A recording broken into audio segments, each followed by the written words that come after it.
সকাল থেকে বৃষ্টি হচ্ছে আর বৃষ্টির দিন থেকে আজকে ভিডিওটা শুরু করলাম। হ্যালো এভরিওয়ান, কি খবর, কেমন আছেন সবাই? আশা করি সবাই ভালো আছেন। তো প্রতিদিনের মতো আবার একটা নতুন ভিডিও নিয়ে হাজির হলাম। তো এতে সকাল সকাল বাসি কাজ তো করে নিয়েছি, এবার আমি বিছানাগুলো গুছিয়ে নিচ্ছি। আজকে যেহেতু বৃহস্পতিবার আর পুজোর ঘরে যাব, পুজো দেওয়া লাগবে, তো তার আগে তো অনেক কি কাজ থাকে। কয়েকদিন হলো এই তো বাইরে যাচ্ছি মহানাম যজ্ঞ অনুষ্ঠানে, তো এ কাপড় ও কাপড় হয়তো পরছি, আর বাড়িতে এসে তো গোছানো ওইভাবে হচ্ছে না। সে সবগুলো কাপড় আমি আগে গুছিয়ে নিলাম। তো ঘরের মধ্যে অনেকটাই এলোমেলো হয়ে আছে, তো কাপড়গুলো না গোছানোর জন্য তো বিছানাটা গুছিয়ে নিয়ে আমি কাপড়গুলো গুছিয়ে নিচ্ছি। তো সকালে তো আমি রান্না করে নিয়েছি একবারে দুপুরকার মনে, আর আমরা তো এই তো প্রসাদ নিচ্ছি ওখানে গিয়ে, তো আমাদের জন্য তো দুপুর আর বাড়তি রান্না করতে হচ্ছে না। তো এদিক ঘর দৌড় গোছিয়ে নেওয়া হয়ে গেছে, আর এই যে পুজোর যে বাসনপত্র আছে সেগুলো মেজে নেব।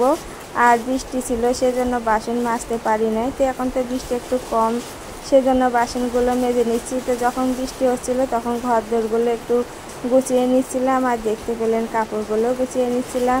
এবারে পুজোর ঘরটা আমি ভালো করে মুছে নিচ্ছি। তো বৃহস্পতিবারতে সব কিছুই মোছা লাগে, আর গোটা ঘর বারান্দা সব কিছুই তো মোছা লাগে। তো আমি বাসি কাজ করার সময় আমি বারান্দা আরও 2টা ঘর মুছে নিয়েছি, এবারে ঠাকুর ঘরটা মুছে নিচ্ছি।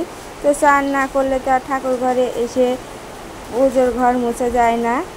পুজোর বাসন মাজতে বসে গেছি তুলসী তলায়, আর একটা যা এসেছিল তার সাথে কথা বলছিলাম। ওই তো বললাম মহানাম যজ্ঞ অনুষ্ঠানে যাচ্ছি, 3 দিন হলো, তো সেখানেই যাব। তো বলতে এসেছে যাবে কি না। তো এদিকে পুজোর বাসনগুলো মেজে ঘরের উপর করে রেখে এসে একটু ওদের ভাত বেড়ে দিয়েছি। তো বললামই আমার রান্নাটা হয়ে গেছে। তো আলু পটলের একটু তরকারি আর আলু আর করলা ভাজি করেছি।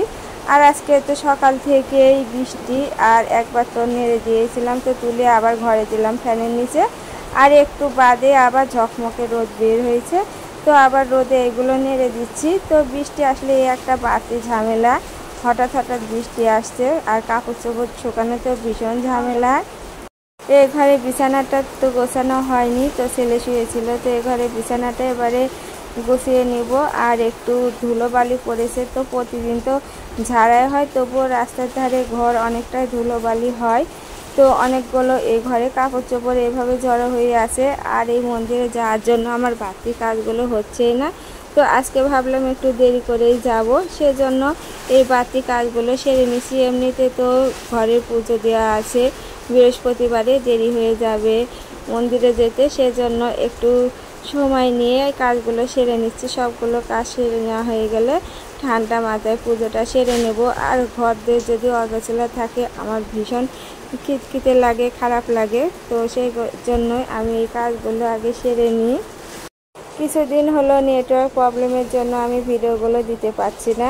তো আমার মতো যারা এই ভিডিওগুলো দেয় সবারই এই অবস্থা হয়েছে। তো রিচ ফলোয়ার সব কিছুই তো লাল হয়ে গেছে, তো টেনশন করার কিছুই নেই। আগে যেভাবে ভিডিওগুলো দিতেন সেভাবে আবার ভিডিওগুলো দিতে থাকবেন। আগের তুলনায় আরও বেশি বেশি করে ভিডিও দেওয়ার চেষ্টা করবেন, মানে অ্যাক্টিভ থাকার চেষ্টা করবেন। আর সম্ভব হলে 2-1টা ভিডিও একটু বেশি দেওয়ারই চেষ্টা করবেন, তাহলে দেখবেন আগের মতোই রিচ ফলোয়ার সব কিছুই ঠিক হয়ে গেছে। তো আমার আপনার না সবারই এই সমস্যাটা হয়েছে। যাই হোক, এদিকে আমি পুজোর ঘরে এসে তো ফুল পাতা যেগুলো সব কিছু গুছিয়ে নিচ্ছি, পুজোটা সেরে নেব। আর বৃহস্পতিবারের দিন তো আমার সারাদিন এই তো দৌড়াদৌড়ি করে কাজ করা লাগে। তো পুজোটা হয়ে গেলে আমি অনেক ঝামেলায় থাকতে পারি, পুজোর জন্য অনেকটাই টেনশন হয়। আর না খেয়ে যেহেতু পুজো করি, আমার না খেয়ে থাকলে অনেক প্রবলেম হয়। তো না খেয়ে মানে একটু যদি জলও খাই তাও ভালো লাগে। তো সেজন্য এই বৃহস্পতিবারে পুজো দেওয়ার একটু টেনশন থাকে। আমি তো কিছুই খাই না, তো পুজো দিয়ে তারপরে যা ভাত খাই, যা হোক খাই। আর বৃহস্পতিবারের দিনকে তো আমরা নিরামিষ খাই। নেটওয়ার্ক যখন প্রবলেম ছিল তখন বাড়িতে অনেক বোরিং হচ্ছিলাম, তো বাইরে তো আমরা গ্রামের মানুষ একটু ঘোরাঘুরি করে সময়টা কাটিয়েছি। কিন্তু কিভাবে ভিডিও দেব, কি অবস্থা, আমার সব সময় টেনশন। তো কি হচ্ছে বাইরের সম্বন্ধে আমরা কিছুই জানি না। তো টিভি খুলে বসে দেখি খবরে কি হচ্ছে।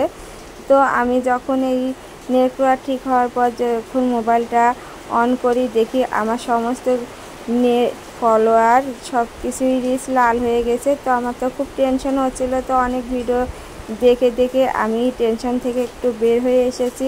সবারই একই অবস্থা, তো সেজন্য ভিডিওগুলো দিতে থাকতে হবে আর বেশি বেশি করে অ্যাক্টিভ থাকতে হবে, অন্য ভিডিও দেখতে হবে, লাইক করতে হবে, কমেন্ট করতে হবে। তো এভাবে যদি কিছুদিন করা যায় এমনিতেই আমাদের যে পেজের সমস্যাগুলো আছে সেগুলো ঠিক হয়ে যাবে। তো অবশ্যই এই কাজগুলো করলে আমাদের পেজে অনেকটাই সাফল্যতা আমরা অর্জন করতে পারবো অল্প সময়ের মধ্যে। আর অবশ্যই তো ভালো ভালো ভিডিও তো দিতেই হবে। তো এদিকে আমার কথা বলতে বলতে আমার পুজোর জোগাড়ও হয়ে গেছে। তো পুজোটা আমি দিয়ে নিয়েছি, এবার আরতি করে নিচ্ছি। আমার আজকে ভিডিওটি ভালো লাগলে লাইক কমেন্ট শেয়ার করবেন এবং ইউটিউব থেকে দেখলে সাবস্ক্রাইব করে দেবেন।